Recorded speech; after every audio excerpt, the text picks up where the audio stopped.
What's going on, guys, in the works? And this is a very strange thing to say, but this is my first ever Battlefield 4 video since the game's release, and that's because I've been busy. If you didn't watch my last video, you don't follow me on Twitter, you may not know that I was actually playing in the Battlefield 4 Showdown live, which was in London, which is also like 9 hours away from me. So it was a very long flight, and it was when the game first came out, so I was not able to get up stuff right away. But fortunately, it did come with some nice little perks. Team USA left London victorious, which was a lot of fun. I really enjoyed playing with all the guys. And we also got a chance to see the second Assault DLC, which seems strange since we just now got the game to be talking about DLC, especially since it's actually the second DLC.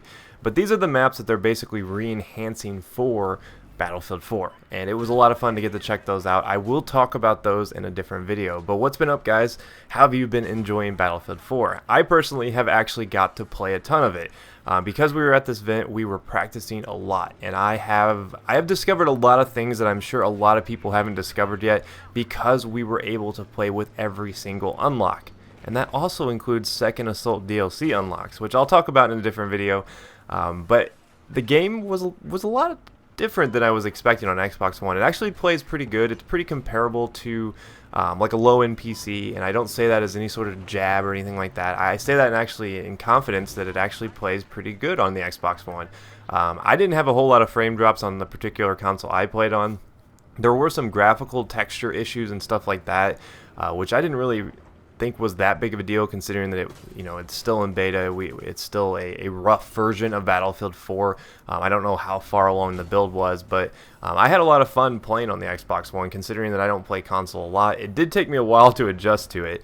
If you watch the stream, I was in a particularly high traffic area. Our squad was in charge of D on Caspian border, which was arguably the hardest point to hold in the entire competition, because the D flag on Caspian border now is a very, very high traffic area. So didn't get any of those monster scores. I know on the last map I think I dropped almost 30 kills or something like that. So we did do pretty good as a squad. We won every single match we played against Team Europe, which I know probably surprised a lot of people, because a lot of people were rooting for Team Europe, which is no surprise because Battlefield is super popular in Europe. It just makes sense.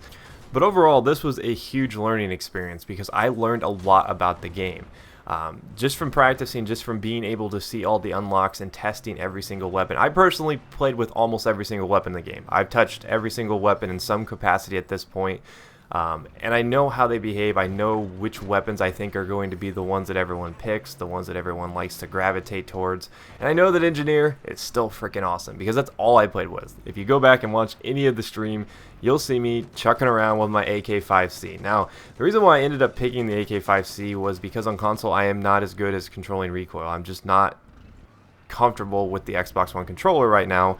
Hopefully that changes. If I do end up getting an Xbox One, I will be able to kind of figure out how to work with that a little bit better, because I was struggling there controlling the recoil. So I wanted something that was a little bit more moderate, and considering I was working the perimeter, the AK-5C I think does a little bit better job at range than, let's say, the ACWR or any of the other carbines in the game. But that's not to say any of the other ones are slouches, because they definitely are some good ones in there that I don't think a lot of people know about yet. So it'll definitely be fun taking a look at those weapons in the coming weeks, because I got a lot of different videos playing, a lot of different ideas, and like I said, it was a big learning experience. I feel like I left that event having a lot of knowledge that a lot of Battlefielders who probably weren't at the event don't actually have, because I didn't have to sit there and grind for the weapons. I didn't have to sit there and try to figure out, what I need to do to get this attachment unlocked, because I had every single attachment. I've played with every single attachment. I've tested all the different foregrips, so it's pretty easy to tell which ones work well, which ones don't work well after being able to do that, because it was pretty simple. Every time you die,